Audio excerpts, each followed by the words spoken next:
মুক্তিযুদ্ধের বিরোধিতাকারীদের উত্তরসূরিরাই বঙ্গবন্ধুর ভাস্কর্যের বিরোধিতা করছে।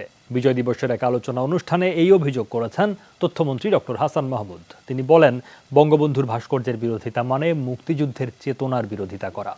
দুপুরে ডিপ্লোমা ইঞ্জিনিয়ার্স ইনস্টিটিউশন মিলনায়তনে আলোচনা সভার আয়োজন করে আইইডিবি ও বঙ্গবন্ধু ডিপ্লোমা পরিষদ।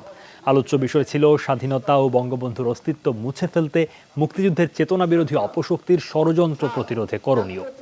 অনুষ্ঠানে তথ্যমন্ত্রী বলেন, দেশে অসংখ্য ভাস্কর্য থাকলেও তা নিয়ে কেউ প্রশ্ন তোলেনি। বঙ্গবন্ধুর ভাস্কর্যের বিরোধিতা তাই বাংলাদেশের বিরোধিতারই শামিল।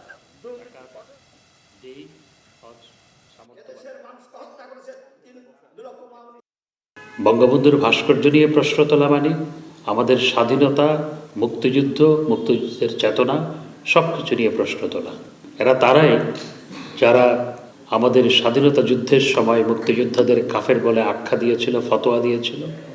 তাদেরই উত্তরসূরি হচ্ছে আজকে যারা বঙ্গবন্ধুর ভাস্কর্য নিয়ে প্রশ্ন তুলছে।